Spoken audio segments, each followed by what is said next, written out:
আপনারা গত দুদিন ধরে খাগড়াছড়ির বিভিন্ন ঘটনা দেখছেন, সমস্ত পত্র পত্রিকায় বিদেশি মিডিয়া এটা সয়লাভ হয়ে গেছে। আর যে ইনফরমেশন গুলো পেলাম সেই ইনফরমেশন গুলো পেলে আপনাদের পিলে চমকে যাবে। আপনারা হয়তো অনেকে ভাবছেন এটা জিও পলিটিক্সের খেলা বা আপনার পাহাড়িদের প্রবলেম। না, এখানে যে ঘটনাটা আসলে ঘটেছিল সেটা হচ্ছে যে একজন মেয়ে ধর্ষিত হয়েছিল পাহাড়ি, আর ধর্ষণ করেছিল 3 জন সেটেলার। আর এই 3 জন সেটেলার মধ্যে একজনকে গ্রেপ্তার করা হয়েছে, সে একজন হিন্দু, তবে সে বলছে সে না, তারপর তাকে গ্রেপ্তার করা হয়েছে কেন আমি জানি না। বাকি 2 জনকে গ্রেপ্তার করা হয়নি, তবে বাকি যে 2 জন ছিল তারা নাকি জামাত ইসলামের কর্মী, তাদেরকে এখনো গ্রেপ্তার করেনি। এটা নিয়েই সংঘর্ষের সূত্রপাত। তবে এই মুহূর্তে যে খবরটা পিলে চমকানো খবরটা দেব আপনাদেরকে, সেইটা দেওয়ার আগে প্লিজ 2টা ভিডিও দিচ্ছি, ভিডিওটা একটু দেখে নিন।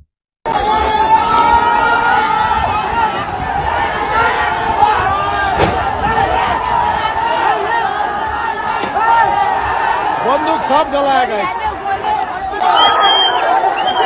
ভিডিওগুলো দেখলেন। প্রথম ভিডিওতে কালো জামা পরিহিত যে ছেলেটাকে দেখছেন, একটা অস্ত্র হাতে, স্বয়ংক্রিয় অস্ত্র হাতে। এই ছেলেটা চিটাং ইউনিভার্সিটিতে পড়ে এবং সে নাকি শাহ আমানত হলের ছাত্র। এবং এই ছেলেটার চেহারা শুরু দেখে আমারও মনে পড়ে এই ছেলেটাকে আমিও ব্যক্তিগতভাবে চিনি। সে শাহ আমানত হলের ছাত্র এবং জামাত করে, শিবির করে, জামাত করে শিবির করে। এবং আরেকটা যেটা, সেটা আমাকে সেই সাংবাদিক ইউনিয়নের লোকজন বলেছেন যে ওই ছেলেটা রাজশাহী ইউনিভার্সিটির, এবং এরা 2 জন সহ মোট 13 জন উঠেছেন ঢাকা ইউনিভার্সিটির ভিপি স্যাটেলার সাদেক কাইয়ুমের বাড়িতে।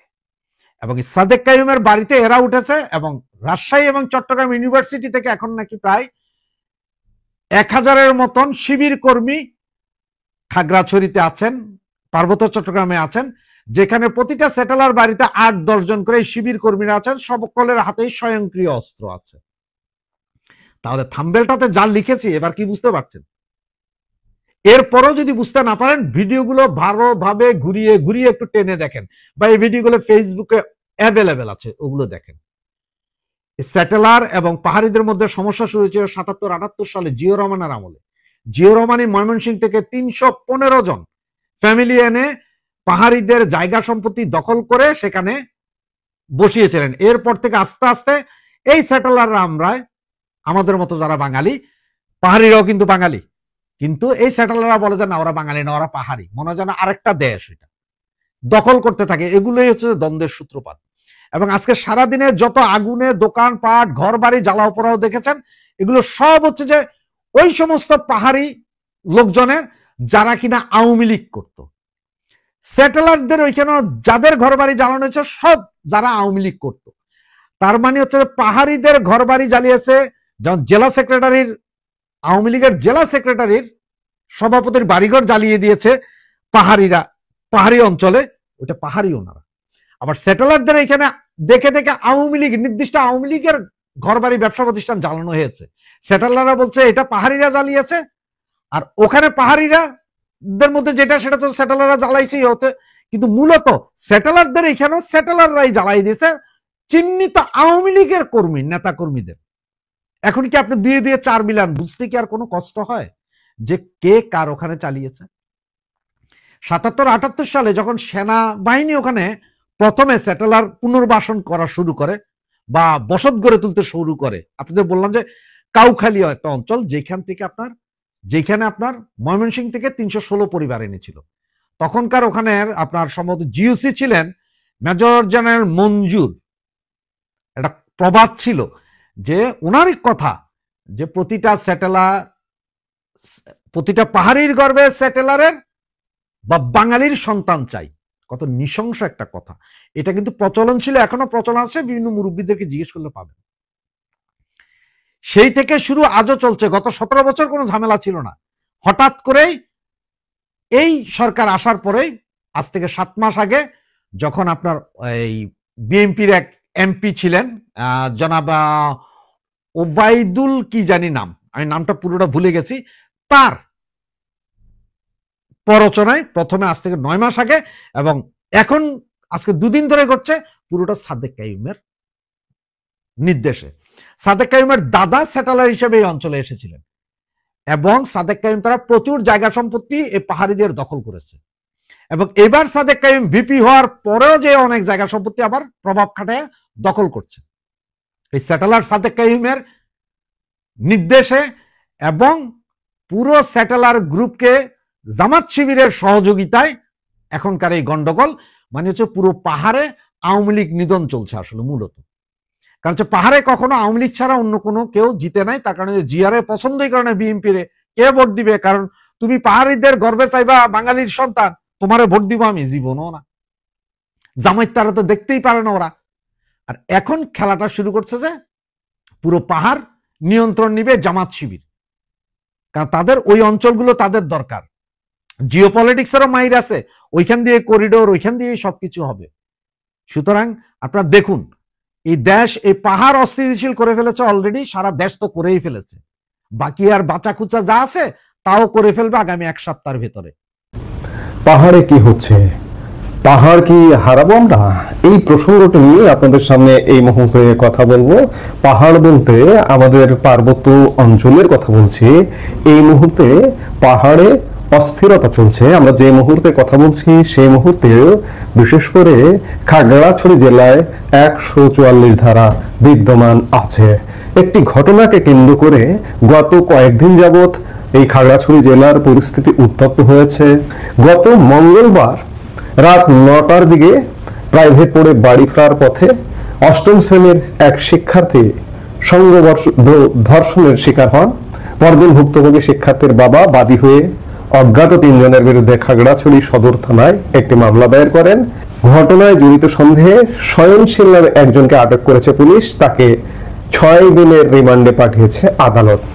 ঘটনাটি সেখানেই শেষ নয় পাহাড় এই ঘটনাকে কেন্দ্র করে উত্তপ্ত হয়ে উঠেছে খাগড়াছড়ি গুইমারা উপজেলায় স্কুল শিক্ষার্থী ধর্ষণের প্রতিবাদে আইন শৃঙ্খলা বাহিনীর সঙ্গে জম্মু ছাত্র জনতার সংঘর্ষে গুলিবিদ্ধ হয়ে অন্তত 3 জন নিহত হয়েছে গতকাল রোববার এই ধর্ষণের ঘটনা এই মামলার পরে একজন আসামি গ্রেপ্তার হওয়া সেখানকার পরিস্থিতি শান্ত হয়নি এই ঘটনায় আরো 4 জন হাসপাতালে আহত হয়ে তাদেরকে হাসপাতালে নেওয়া হয়েছে জম্মু ছাত্র জনতা অনির্দিষ্ট কালের অবরোধ এবং সেখানে এখনো পর্যন্ত অবরোধ চলছে এবং এই অবরোধ বিশৃঙ্খল পরিস্থিতির কারণে প্রশাসন খাগড়াছড়ি জেলায় 144 ধারা জারি করেছে এদিকে স্বরাষ্ট্র মন্ত্রণালয় এক বিবৃতিতে গুইমারার ঘটনায় গভীর দুঃখ প্রকাশ করেছে তারা বলছে গুইমারা উপজেলায় দুষ্কৃতকারীদের হামলায় 3 জন পাহাড়ি নিহত মেজর সহ 13 সেনা সদস্য গুইমারা থানার ওসি সহ 3 পুলিশ সদস্য এবং আরো অনেকে আহত হয়েছেন মন্ত্রণালয়ের পক্ষ থেকে এক বিবৃতিতে এই মর্মে আশ্বস্ত করা হয়েছে যে এই ঘটনায় জড়িতদের বিরুদ্ধে অতি শিগগিরই তদন্তপূর্বক আইনানুগ ব্যবস্থা গ্রহণ করা হবে কোনো অপরাধীকে ছাড় দেওয়া হবে না ততক্ষণ পর্যন্ত সংশ্লিষ্ট সবাইকে ধৈর্য ধারণ পূর্বক শান্ত থাকার জন্য মন্ত্রণালয়ের পক্ষ থেকে অনুরোধ করা হয়েছে প্রত্যক্ষদর্শী ও স্থানীয়রা জানায় অষ্টম শ্রেণীর এক শিক্ষার্থীকে ধর্ষণের প্রতিবাদে জম্মু ছাত্র জনতার ব্যানারে গতকাল বিকেলে গুইমারার রামেসু বাজারে আগুন দেওয়া হয় বাজারের বেশ কয়েকটি দোকান পুড়ে যায় আগুন ছড়িয়ে গেলে আশপাশের ঘর বাড়ি ক্ষতিগ্রস্ত হয় বাজারটি চট্টগ্রাম খাগড়াছড়ি সড়ক থেকে প্রায় 100 গজ দূরে অবস্থিত আগুনের ভিডিও সোশ্যাল মিডিয়ায় ছড়িয়ে পড়ে গতকাল দিনের দ্বিতীয় অর্ধ থেকে আমরা আগুনের ভিডিও এবং সহিংসতা ছড়িয়ে পড়বার দেখছি সোশ্যাল মিডিয়ায় বেশিরভাগ দোকান মালিক স্থানীয় আদিবাসী সম্প্রদায়ের বলে জানা গেছে এই ঘটনার পর গুইমারি উপজেলায় উত্তেজনাকর পরিস্থিতি বিরাজ করছে আইন শৃঙ্খলা রক্ষাকারী বাহিনীর সদস্যরা এলাকায় টহল দিচ্ছে এটা গতকালকের খবর আগের দিন অবরোধ সমর্থক এবং আইন শৃঙ্খলা বাহিনীর সদস্যরা একে অপরের ধাওয়া পাল্টা দেওয়া করে এই সময় গুলির শব্দ শোনা যায় বলে জানা গেছে স্থানীয় সূত্রে জানা গেছে এই ঘটনায় কমপক্ষে 6 জন আহত হয়েছেন প্রত্যক্ষদর্শী মাংসজাই মার্মা এবং কাঞ্জরি মার্মা জানান তারা একটি খাদ্য গুদামের সামনের রাস্তায় অবরোধের সমর্থনে শান্তিপূর্ণভাবে বিক্ষোভ করছিলেন তাদের অভিযোগ আইন শৃঙ্খলা রক্ষাকারী বাহিনীর সদস্যদের সাথে সেখানে বাগবিতণ্ডা শুরু হয় এবং এক পর্যায়ে আইন শৃঙ্খলা রক্ষাকারী বাহিনীর সদস্যরা তাদের উপর গুলি চালায় এতে আতঙ্কিত হয়ে লোকজন পালিয়ে যায় পরে কয়েকজন মুখোশধারী প্রায় 20-25 জন এসে রামেসু বাজার এবং আশপাশের বাড়ি ঘরে লুটপাট করে আগুন ধরিয়ে দেয় বলে অভিযোগ করেন তারা। একটি ধর্ষণের ঘটনা ঘটেছে। ধর্ষণ থেকে বিক্ষোভ, আন্দোলন, কর্মসূচি এবং কর্মসূচি থেকে রক্তপাত, সহিংসতা এবং মুখোশধারী এসে সেখানকার স্থানীয় বাজার বাড়িঘর জ্বালিয়ে দিচ্ছে। কি ঘটছে পার্বত্য চট্টগ্রামে, কি ঘটছে পাহাড়ে, আপনাদের নিশ্চয়ই মনে আছে। গত বছর ঠিক এই সেপ্টেম্বর মাসেই 19 সেপ্টেম্বর বা 18 সেপ্টেম্বর এরকম একটি সময় গত বছরও পাহাড়ে এমন সহিংসতার ঘটনা ঘটেছিল। সেটি ঘটেছিল রাঙ্গামাটি জেলায় এবং একটি মোটরসাইকেল চুরিকে কেন্দ্র করে একজন হত্যাকাণ্ডের শিকার হয়েছিলেন। এরপর সহিংসতার বারুদ ছড়িয়ে পড়ে গত বছরও ঠিক এই সেপ্টেম্বর মাসে রাঙ্গামাটি জেলায় এবং 144 ধারা জারি করা হয়েছিল। এবার খাগড়াছড়িতে পাহাড়ে একটা ইস্যু পেলে অস্থির করতে চাইছে কারা? আজকে প্রশ্ন এসে যায় যে পাহাড় আসলে কি আমাদের থাকবে কিনা। আজকে বহু বছর যাবত আমরা পাহাড় নিয়ে অস্থিরতার কথা শুনছি। আপনারা বহু বছর আগে পাহাড় নিয়ে শান্তি চুক্তির কথা শুনেছেন নিশ্চয়ই। 1996-2001 সালে আওয়ামী লীগ ক্ষমতায় যখন ছিল তখন পাহাড় নিয়ে শান্তি চুক্তি করতে হয়েছিল। কিন্তু 1972 সালে স্বাধীনতার পর গঠিত হয়েছিল জনসংহতি সমিতি। পাহাড়ের স্বায়ত্ত শাসন, পাহাড়িরা থাকবে, বাঙালিরা সেখানে গিয়ে থাকতে পারবে না। আবার বাঙালিদের পুনর্বাসনের কথাও হয়েছিল, পুনর্বাসনের ব্যবস্থা করা হয়েছিল জিয়াউর রহমানের শাসনামলে। পাহাড়টা সবকিছু মিলে ঐতিহাসিক ভাবে আমরা একটা দুর্দুল্যমানতার মধ্যে আছি এবং সাম্প্রতিক সময়ে পাহাড় নিয়ে আরো ভয়ঙ্কর পরিস্থিতি সব ঘটছে। এই যে বর্তমান অন্তর্বর্তীকালীন সরকার, এই সরকার আসবার পরে এতদিন অন্তর্বর্তী সরকারের আগে পর্যন্ত পাহাড় যথেষ্ট নিয়ন্ত্রণে ছিল। গত সেপ্টেম্বরে পাহাড়ে অস্থিরতার ঘটনা ঘটলো। আবার 1 বছর পর একটা ঘটনাকে কেন্দ্র করে অস্থিরতার ঘটনা ঘটলো। আপনারা মনে আছে নিশ্চয়ই আপনাদের যে পাহাড়ের ওপারে ভারতের রাজ্য, ভারত এবং মিয়ানমার ঘেরা ওই অঞ্চলটা আপনাদের মনে আছে নিশ্চয়ই যে বিশেষ করে মিয়ানমার সীমান্ত নিয়ে একজন পররাষ্ট্র উপদেষ্টা বলেছিলেন যে সীমান্তে রাষ্ট্র বহির্ভূত গোষ্ঠীর নিয়ন্ত্রণে সেখানে আমাদের কিছু করার নেই। আপনি রাষ্ট্র চালান, আপনার কিছু করার নেই। যার কারণে আজকে বারবার পাহাড় অস্থির হয়ে উঠছে। এই অস্থিরতার শেষ কোথায়? এই পাহাড় নিয়ে মার্কিন ডিপ স্টেটের পরিকল্পনা আছে। সেখানে আমাদের পার্বত্য অঞ্চল, কক্সবাজার, চট্টগ্রাম, ওইদিকে 7 সিস্টার্স, এদিকে মায়ানমারের রাখাইন রাজ্য মিলিয়ে সেখানে একটা খ্রিস্টান রাষ্ট্রের পরিকল্পনা। অন্যদিকে এই যে পার্বত্য চট্টগ্রামে যে মার্কিন উপস্থিতি, এই মার্কিন উপস্থিতি কার জন্য? কিংবা এখানে যদি একটা যুদ্ধ হয়, যুদ্ধের প্রস্তুতি। আপনারা কদিন আগে শুনেছেন যে মিয়ানমারে করিডোর, বাংলাদেশ দিয়ে একটা মানবিক করিডোর কার জন্য, কিসের জন্য? আশপাশের কোন রাষ্ট্রের জন্য? রাষ্ট্র বহির্ভূত অর্গানাইজেশনের জন্য। বিশেষ করে মিয়ানমার রাখাইন রাজ্যের যে বিদ্রোহী গোষ্ঠী আছে আরাকান আর্মি, তাদের জন্য। তাদেরকে করিডোর কে দিতে চায়? মার্কিন যুক্তরাষ্ট্র বাংলাদেশকে ব্যবহার করে করিডোর দিতে চায়। কি কারণে? এখান দিয়ে অস্ত্র পাচার হয়। এই অস্ত্রটা কার বিরুদ্ধে ব্যবহার হবে? মিয়ানমারের রাষ্ট্রীয় প্রতিষ্ঠান, সরকারি বাহিনীর বিরুদ্ধে। এর উদ্দেশ্য মিয়ানমারের বিদ্রোহী গোষ্ঠীর সঙ্গে মিয়ানমারের সরকারি বাহিনীর সহিংসতা যুদ্ধ চলমান আছে। দুদিন পর ঘটনা ঘটে এবং এই যুদ্ধটাকে আরো চূড়ান্ত যুদ্ধে পরিণত করা হচ্ছে মার্কিন যুক্তরাষ্ট্রের উদ্দেশ্য। তাহলে বলুন যে বাংলাদেশের সাথে কি মিয়ানমারের সম্পর্ক ভালো আছে? মিয়ানমারের যে রাষ্ট্র সম্পর্ক ভালো যদি থাকে, রাষ্ট্র বহির্ভূত প্রতিষ্ঠানের সাথে সম্পর্ক ভালো আছে, আরাকান আর্মির সাথে। আবার ভারতের সাথে সম্পর্ক ভালো আছে এই মুহূর্তে বাংলাদেশের। আজকে যদি মিয়ানমার এবং ভারত মনে করে যে বাংলাদেশ এত বাড়াবাড়ি করছে, ঠিক আছে, আমরা না হয় দখল করি। ভারত এবং মিয়ানমার মিলে পার্বত্য চট্টগ্রাম যুদ্ধে জড়িয়ে গেল। মিয়ানমারকে যেহেতু মার্কিন যুক্তরাষ্ট্র সাইজ করতে চাইছে বাংলাদেশকে দিয়ে, মিয়ানমার বাংলাদেশকে টার্গেট করে যদি অ্যাটাক করে কি করবেন? সাপোর্ট দিল ভারত, চীন, রাশিয়া। এই অঞ্চলে যুদ্ধ হলে অন্য অঞ্চলে যুদ্ধ হবে না, মিয়ানমার দিয়ে যুদ্ধ হবে। কাজেই পার্বত্য চট্টগ্রাম আমাদের জন্য যথেষ্ট সংবেদনশীল এবং পার্বত্য চট্টগ্রামে যখন এই ধরনের অস্থিরতাগুলো ঘটে, আমি বলছি না যে আজকে ধর্ষণ কাণ্ডের পরে এই ষড়যন্ত্রের পেছনে কেউ আছে।